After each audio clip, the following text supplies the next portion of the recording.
আমরা স্বামী-স্ত্রী উভয়ই পুলিশ। একই অফিসে আমাদের কাজ। তবে আমরা যে স্বামী-স্ত্রী সেটা কেউ জানে না। কিন্তু কাজকর্মে আমাদের সখ্যতা দেখে একজন সহকর্মী আমার স্বামীকে জিজ্ঞেস করলে উনি অস্বীকার করেছেন। আমার প্রশ্ন হলো, উনি যে আমাকে স্ত্রী হিসাবে অস্বীকার করলেন, এতে কি আমাদের সম্পর্ক ভেঙে গেছে? আমাদের দুজনেরই মনে হচ্ছে আমাদের বিচ্ছেদ হয়ে গেছে। শরিয়াসম্মতভাবে সঠিক সমাধানটা জানাবেন প্লিজ। বোন, আপনার এই প্রশ্ন উত্তর হলো না, এতে আপনাদের বিয়ে ভাঙবে না। আপনার স্বামী যদি বলেন, কেউ জিজ্ঞেস করলো আপনার স্ত্রী কিনা, বলল না আমার স্ত্রী না, এর ফলে তালাক হবে না। এটা একটা মিথ্যা কথা বলা হলো এবং মিথ্যা কথা বলার ফলে তিনি গুনাহগার হবেন। একান্ত নিরুপায় বা দেয়ালে পিঠ থেকে গেছে, জীবন রক্ষা করবার মতো কোনো ইস্যু হলে সেক্ষেত্রে মিথ্যাকে শরিয়া অনুমোদন করেছে। এক্ষেত্রে তিনি কৌশলে এড়িয়ে যেতে পারতেন, অন্যভাবে ঘুরিয়ে পেঁচিয়ে বলতে পারতেন, কিন্তু সরাসরি আমার স্ত্রী না এই কথা বলাতে তিনি একটা মিথ্যা কথা বলেছেন এবং এর কারণে গুনাহ হয়েছে, যার ফলে তিনি তওবা করতে হবে এবং আর কখনো যেন জ্ঞাতসারে মিথ্যা না হয় সে বিষয়টিতে তিনি খেয়াল থাকতে হবে। তবে এই স্ত্রী না এ কথা বলার কারণে বা উনি কি আপনার স্ত্রী এটাকে অস্বীকার করার কারণে প্রশ্ন উত্তরে, সেক্ষেত্রে আপনাদের বিবাহের মধ্যে কোনো সমস্যা হবে না, অর্থাৎ বিবাহ ভাঙবে না, তালাক বা বিচ্ছেদ হবে না। স্বামীর মৃত্যুর পূর্বে স্ত্রী ওয়াদা করেছিল তার মৃত্যুর পর অন্য কারোর সাথে বিবাহ বন্ধনে আবদ্ধ হবে না। এ ওয়াদা রক্ষা করা কি আবশ্যক? স্বামীর মৃত্যুর পূর্বে যদি স্ত্রী ওয়াদা করে থাকেন এরকম, তাহলে সাধারণ অবস্থাতে বা স্বাভাবিক অবস্থাতে কোনো অন্যায্য অন্যায় বা গুনাহের কোনো ওয়াদা না করে থাকলে সে ওয়াদা রক্ষা করা ওয়াজিব।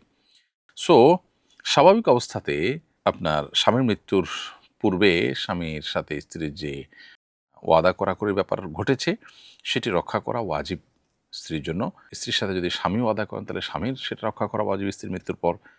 কিন্তু যেকোনো ওয়াদার ক্ষেত্রে মূলনীতি হলো যে ওয়াদা করার পর যদি নিরুপায় হয়ে সে ওয়াদা ভঙ্গ করতে হয় তাহলে সে গুনাহগার হয় না।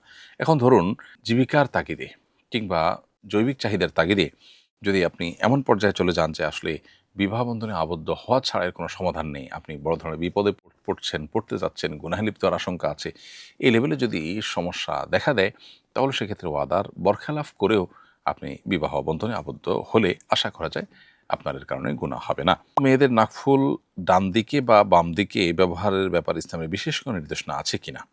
আমি বাম দিকে ব্যবহার করতে চাই, কিন্তু এ নিয়ে আমার বাবা রাগ করেন, বলেন এটা ইসলামে নিষিদ্ধ। সঠিক বিষয়টি জানাবেন। প্রথম কথা হলো যে ব্যাপারটা এরকম না যে এখানে ডান এবং বামের পার্থক্য হওয়ার কারণে কোনো গুনাহ হবে। এ ব্যাপারে কোনো আলেম বা কোনো স্কলারের কোনো ভিন্ন মত করবার কোনো সুযোগ নেই। তবে এটা ঠিক যে ইন্নাল্লাহা ইউহিব্বুত তায়াম্মুনা ফি কুল্লি শাই, আল্লাহ তাআলা যেকোনো ক্ষেত্রে ডানকে পছন্দ করেন। কাজটা যদি স্বাভাবিক হয়, ভালো হয় সেক্ষেত্রে। অতএব আপনি নাকের ডান পাশে আপনি যদি নাকফুল ব্যবহার করেন সেটা ভালো বলা যায়, এটুকু বলা যেতে পারে। কিন্তু আপনি যদি বাম পাশে ব্যবহার করতে চান শরীরের কোনো নিষেধাজ্ঞা সেখানে নেই। আপনার বাবা যদি এটাকে ইসলামে নিষিদ্ধ বলেন তাহলে সেটা একান্তই তার জানার ভুল ছাড়া আর কিছুই না। ইসলামে নিষিদ্ধ নয়। নিষিদ্ধ মানে হলো কোরআন হাদিস নিষেধ করেছে। একটা জিনিস হলো যে ডান আল্লাহ পছন্দ করেন, তাও এখানে পার্টিকুলার এই ইস্যুতে ডান বামের কোনো কথা বলা হয়নি। তাহলে সেক্ষেত্রে আমি সেটাকে আরোপ করব আরেকজনের উপরে এবং এটার লঙ্ঘন করাকে আপনার নিষিদ্ধ বলবো, এটা মোটেও সঠিক কাজ না। এজন্য এই দিকগুলোতে আমাদের খুব বেশি দায়িত্বশীল মন্তব্য করতে হবে। আপনি আপনার বাবার সাথে যদি সুন্দর করে কথা বলে তাকে বোঝাতে পারেন ভালো, আর না হলে তার আর্গুমেন্টটাকে আপনি প্রায়োরিটি দিলেন অ্যাজ এ বাবা, সেটা সন্দেহাতীতভাবে সন্তান হিসাবে আপনার জন্য সবচাইতে ভালো হবে যদি সেটা সুযোগ থাকে। কিন্তু যে কোনো দিকে পড়া যায়, এটা হলো খোলাসা কথা। আমি ২ মাস বয়সী শিশুর মা। বুকের দুধ কাপড়ে লাগলে সে কাপড় কি নাপাক হয়ে যায়?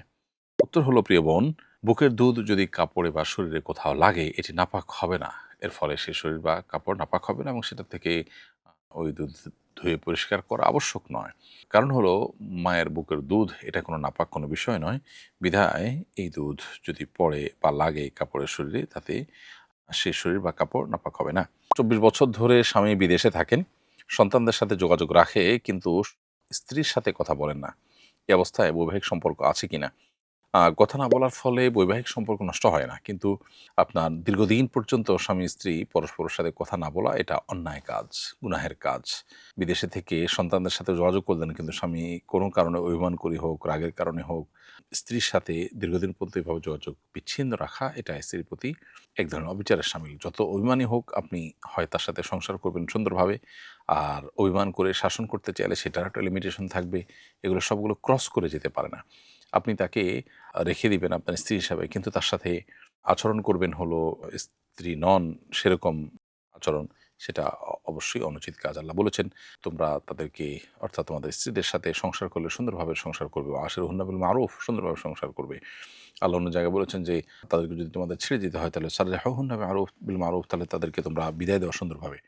কিন্তু আপনি ধরে রাখবেন আবার তাদেরকে তার সাথে সুন্দরভাবে আচরণ করবেন না, মিনিমাম যোগাযোগ করবেন না, বছরকে বছর হয়ে যাবে, এটা কোনো অবস্থাতেই গ্রহণযোগ্য নয়। এ সমস্ত জায়গাতে শয়তানকে প্রশ্রয় দেওয়া উচিত না। নিজের অভিমান, নিজের জেদ, এগুলোর ঊর্ধ্বে আল্লাহর বিধানকে আমাদের প্রায়োরিটি দেওয়া উচিত এবং সর্বোচ্চ ছাড় দেওয়ার মানসিকতা থাকা উচিত।